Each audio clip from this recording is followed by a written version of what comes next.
नमस्कार बालमित्रांनो, आज आपण इयत्ता 6वी विषय इतिहास यातील पाठ क्रमांक 6 जनपदे आणि महाजनपदे या पाठावरील सरावासाठी अधिकचे वस्तुनिष्ठ प्रश्न आणि त्यांची उत्तरे अभ्यासणार आहोत. त्यामुळे तुमचा ह्या पाठाचा सखोल असा अभ्यासही होईल आणि मुलांनो, हे प्रश्न तुम्हाला स्पर्धा परीक्षेसाठी सुद्धा उपयुक्त ठरणार आहेत. प्रश्न पहिला, कोणता कालखंड हा वैदिकोत्तर कालखंड म्हणून मानला जातो? याचं उत्तर आहे इसवी सन पूर्व 1000 ते इसवी सन पूर्व 600 हा कालखंड वैदिकोत्तर कालखंड म्हणून मानला जातो. प्रश्न दुसरा, जनपदे म्हणजे काय?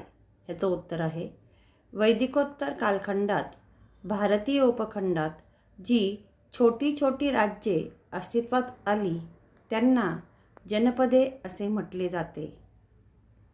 प्रश्न तिसरा, कोणत्या साहित्यात भारतातील जनपदांची नावे आढळतात? याचं उत्तर आहे संस्कृत, पाली आणि अर्धमागधी या साहित्यात भारतातील जनपदांची नावे आढळतात. प्रश्न चौथा, वैदिकोत्तर कालखंडातील जनपदात कोणती शासनव्यवस्था होती? याचं उत्तर आहे वैदिकोत्तर कालखंडात भारतातील काही जनपदात राजेशाही शासनपद्धती होती तर काही जनपदात गणराज्य शासनपद्धती होती. प्रश्न पाचवा, आजच्या महाराष्ट्राचा काही भाग तेव्हाच्या कोणत्या जनपदाने व्यापला होता? याचं उत्तर आहे आजच्या महाराष्ट्राचा काही भाग तेव्हाच्या अश्मक या जनपदाने व्यापला होता. प्रश्न क्रमांक 6, जनपदांमध्ये राज्यकारभारासंबंधीचे निर्णय घेण्यासाठी ज्येष्ठ व्यक्तींची जी समिती होती त्या समितीस काय म्हणत? याचं उत्तर आहे जनपदांमध्ये राज्यकारभारासंबंधीचे निर्णय घेण्यासाठी ज्येष्ठ व्यक्तींची जी समिती होती त्यास गणपरिषद असे म्हणत. प्रश्न 7, जनपदांमध्ये राज्यकारभाराविषयीच्या चर्चा जेथे होत असत त्या सभागृहाला काय म्हणत? याचं उत्तर आहे जनपदांमध्ये राज्यकारभाराविषयीच्या चर्चा जेथे होत असत त्या सभागृहाला संथागार असे म्हणत. प्रश्न 8, गौतम बुद्ध कोणत्या गणराज्यातील होते? गौतम बुद्ध शाक्य गणराज्यातील होते. प्रश्न 9, महाजनपदे म्हणजे काय? याचं उत्तर आहे ज्या जनपदांचा भौगोलिक विस्तार वाढवून ती अधिक बलशाली झाली अशा जनपदांना महाजनपदे असे म्हटले गेले. प्रश्न 10, वैदिकोत्तर कालखंडात भारतातील कोणती 4 अधिक सामर्थ्यवान महाजनपदे अस्तित्वात होती? याचं उत्तर आहे कोसल, वत्स, अवंती व मगध ही 4 अधिक सामर्थ्यवान महाजनपदे अस्तित्वात होती. प्रश्न 11, कोसल महाजनपदाचा विस्तार कोणत्या ठिकाणी झाला? याचं उत्तर आहे कोसल महाजनपदाचा विस्तार हिमालयाच्या पायथ्याशी नेपाळ आणि उत्तर प्रदेश या ठिकाणी झाला होता. प्रश्न 12, कोसल महाजनपदातील प्रसिद्ध नगरे कोणती? याचं उत्तर आहे कोसल महाजनपदातील श्रावस्ती, कुशावती आणि साकेत ही प्रसिद्ध नगरे होती.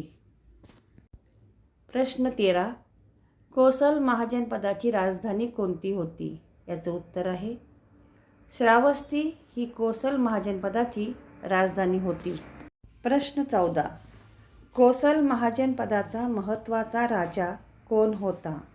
याचं उत्तर आहे प्रसेनजित हा कोसल महाजनपदातील महत्त्वाचा राजा होता. प्रश्न 15, वत्स महाजनपदाचा विस्तार कोणत्या प्रदेशात झाला होता? याचं उत्तर आहे वत्स महाजनपदाचा विस्तार उत्तर प्रदेशातील प्रयाग म्हणजेच अलाहाबादच्या आसपासच्या प्रदेशात झाला होता.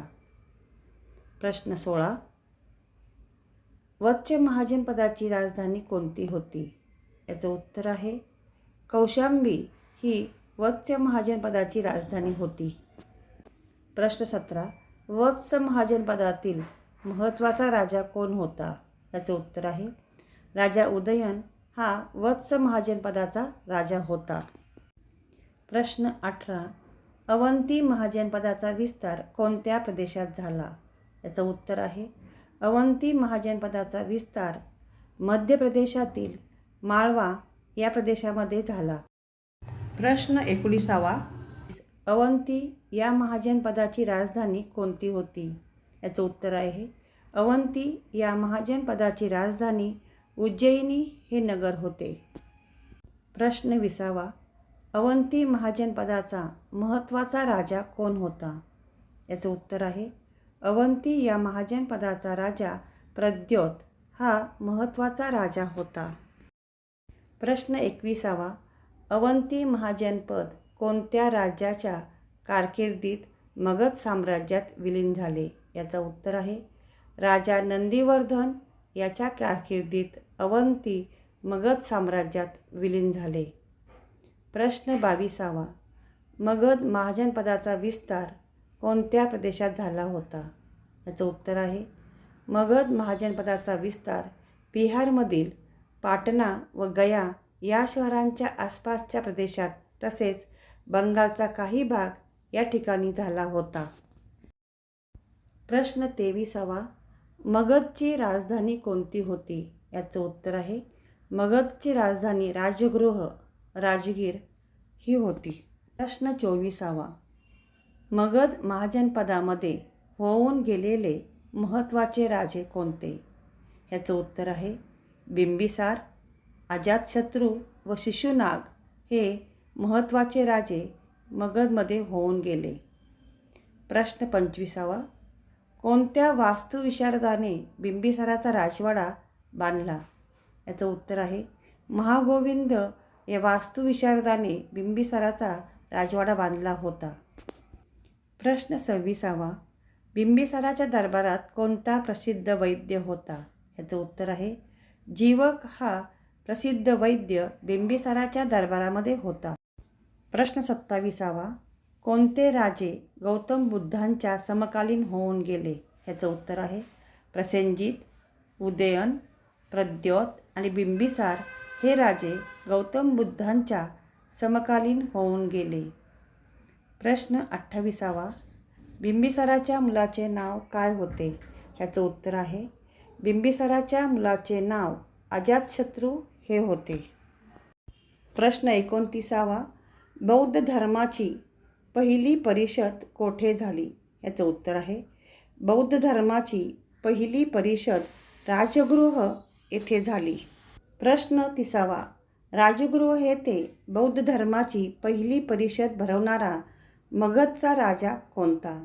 याचं उत्तर आहे राजगृह येथे बौद्ध धर्माची पहिली परिषद भरवणारा मगधचा राजा अजातशत्रू हा होय. प्रश्न 31. चतुरंग सैन्य म्हणजे काय? याचं उत्तर आहे पायदळ, घोडदळ, रथदळ आणि हत्तीदळ याला चतुरंग सैन्य असे म्हणतात. प्रश्न 32. वजनमापांची प्रमाणित पद्धत कोणी सुरू केली? याचं उत्तर आहे वजनमापांची प्रमाणित पद्धत नंदराजांनी सुरू केली. प्रश्न 33.